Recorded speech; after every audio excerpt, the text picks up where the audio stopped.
Gen Z आन्दोलन र 24 गतेको विध्वंसपछि देखा परेको असाधारण जटिल राजनीतिक परिस्थितिका बीचमा सम्पन्न हुन गएको चुनाव हो। नेपाली कम्युनिस्ट पार्टी नेपालमा एकचोटि फेरि पहिलो पार्टी बन्ने पुरै सम्भावना छ। त्यसकारण म तपाईं सबै कमरेडहरूलाई यो कुरालाई गहिरो गरी आत्मसात गरेर आफ्नो ठाउँबाट सक्रियता र पहल कदमी बढाउन निर्देशित गर्न चाहन्छु।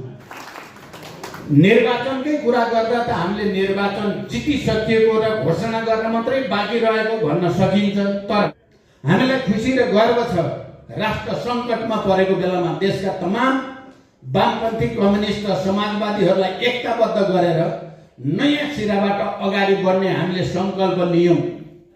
संसद पुनर्स्थापनाको कुरा गरे, तर हामीले भन्यौँ आजको देशको जटिल परिस्थितिमा सबभन्दा राम्रो विकल्प निर्वाचन नै हो, जसले गर्दा राजनीतिक दलले आफ्ना विचार र मान्यताहरू जनताको बीचमा राखेर नयाँ ढङ्गले अनुमोदित हुने अवसर प्राप्त गर्छन् र देशलाई राष्ट्रिय रूपले एकताबद्ध गर्ने र राजनैतिक रूपले एउटा निकास दिने माध्यम त्यो मात्रै हुन सक्छ।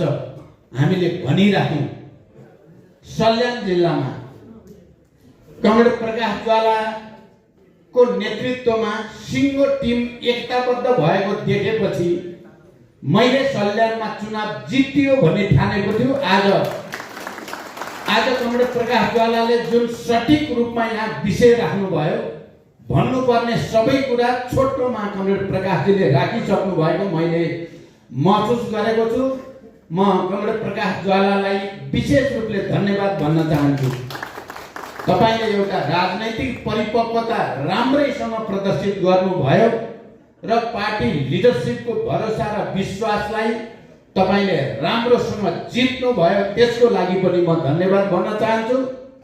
कमरेड रमेश मल्लले संक्षिप्तमा भए पनि आफ्नो प्रतिबद्धता यहाँ व्यक्त गरिसक्नु भएको छ र उहाँलाई विजयको अग्रिम शुभकामना भन्न चाहन्छु। सायद मलाई यहाँ साथीहरूले भन्दै हुनुहुन्थ्यो सल्यान जिल्लामा काठमाडौँको विभिन्न पेसा व्यवसायमा बसेका सल्यान जिल्लाका यति धेरै कार्यकर्ता र समर्थक जुटेको यो पहिलो अवसर हो भन्ने पनि मैले सुने। तपाईहरू सबैलाई पनि म धन्यवाद भन्न चाहन्छु, बधाई भन्न चाहन्छु। निर्वाचनकै कुरा गर्दा त हामीले निर्वाचन जितिसकिएको र घोषणा गर्न मात्रै बाँकी रहेको भन्न सकिन्छ, तर जबसम्म हामीले त्यो जनमतलाई मतपेटिका भित्र राख्ने र त्यसको परिणाम ननिक्लिँदासम्म हामीले आफ्नो सतर्कता र मेहनत कमजोर गर्यौं भने खेल धेरै हुन सक्छ। त्यसकारण तपाईहरू सबैलाई म विशेष रूपले जनमतलाई मतपेटिकाबाट सुरक्षित रूपले परिणाम घोषणा नहुँदासम्म तपाईँ हामी सबै सतर्क रहनुपर्ने, सक्रिय रहनुपर्ने, सबैले आफ्नो मेहनत दिनदिनै बढाउँदै लानुपर्ने आवश्यकता छ। म त्यसको निम्ति तपाईहरू सबैलाई पार्टीको तर्फबाट, केन्द्रको तर्फबाट निर्देशित गर्न चाहन्छु। सल्यान जिल्ला आफैमा एउटा महत्त्वपूर्ण जिल्ला हो, चाहे हिजोको कालखण्डमा होस् या आज। हरेक दृष्टिकोणले सल्यान जिल्ला राष्ट्रिय रूपमा परिचित जिल्लाभित्र पर्छ। राजनैतिक नेताहरूको जन्मको दृष्टिकोणले, विकासको दृष्टिकोणले होस् या सांस्कृतिक हिसाबले उन्नत जिल्लाको रूपमा होस् या कृषि क्षेत्रमा पनि उत्पादन र उत्पादकत्व वृद्धि गर्ने हिसाबले होस्, सल्यानको आफ्नो मौलिक पहिचान कायम भएको छ। मैले पटक पटक सल्यानमा जाने र त्यहाँको वस्तुस्थितिलाई नजिकबाट बुझ्ने मौका पाएको छु र सल्यान जिल्ला 77 जिल्लामध्ये एउटा आफ्नो अलग पहिचान, अलग इतिहास, अलग संस्कृति भएको जिल्ला हो। नेताको कुरा गर्ने भने धेरै नेताहरू जन्माएको छ सल्यानले। कलाकारको कुरा गर्ने हो भने पनि थुप्रै कलाकारहरू चाहिँ सल्यान जिल्लाले जन्माएको छ। त्यस दृष्टिले पनि यो समृद्ध जिल्ला छ। अहिले मैले धेरै लामो व्याख्या गर्नु छैन, 2 बजे म अर्को कार्यक्रममा पुगिसक्नु पर्ने थियो, तर तपाईहरुले मलाई यहाँ आकर्षित बनाइराख्नु भयो, बसिराख्नु पारिराख्नुभयो, त्यसको लागि तपाईँहरूलाई धन्यवाद छ। कमरेडहरू, अब यो पटकको चुनाव हामी सबैले थाहा पाएका छौँ, यो निरन्तरताको चुनाव होइन, यो सामान्य अवस्थाको निर्वाचन पनि होइन। यो देशमा जेनजी आन्दोलन र 24 गतेको विध्वंसपछि देखा परेको असाधारण जटिल राजनीतिक परिस्थितिका बीचमा सम्पन्न हुन गएको चुनाव हो। राष्ट्र सङ्कटमा परेको बेलामा यसलाई सङ्कटबाट पार लगाउनको लागि सबभन्दा पहिला हाम्रो पार्टीले नै पहल गर्यो। कमरेड माधव कुमार नेपाल र मैले 26 गते रातभर धेरै मेहनत परेको छ हाम्रो।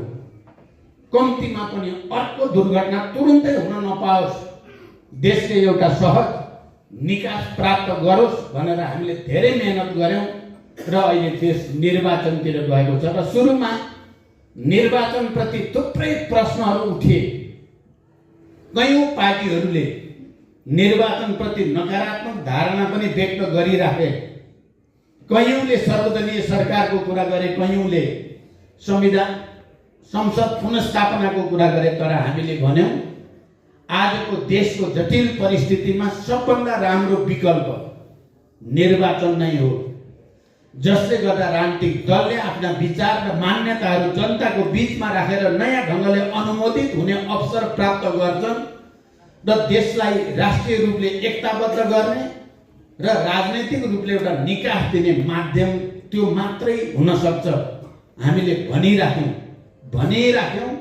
आज हामीलाई खुसी र गर्व छ। अब सिंगै राष्ट्र, सबै राजनीतिक दलहरू, नागरिक समाज, सबै जनसङ्गठनहरू र आम जनता पनि अब निर्वाचनमा केन्द्रित भइसकेको स्थिति छ।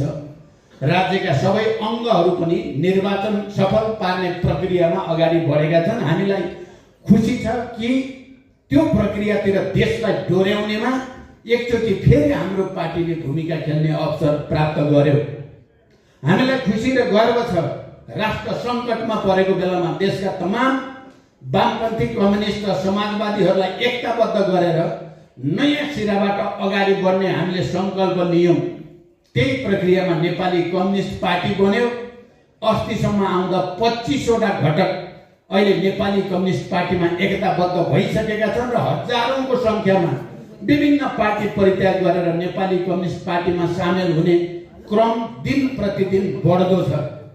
त्यसकारण हामी सबै यसमा गौरवान्वित भएका छौँ र अहिले परिस्थिति जसरी अगाडि बढ्दैछ तपाईँ हामी सबैले मेहनत गर्यौं भने र आजका दिनदेखि हामी सक्रिय भएर निर्वाचन आउन अब 26 दिन मात्रै बाँकी छ। हामीले प्रचार गर्ने अवधि यसभित्र गर्यौं भने म के देखिराखेको छु र मैले भनिराखेको छु भने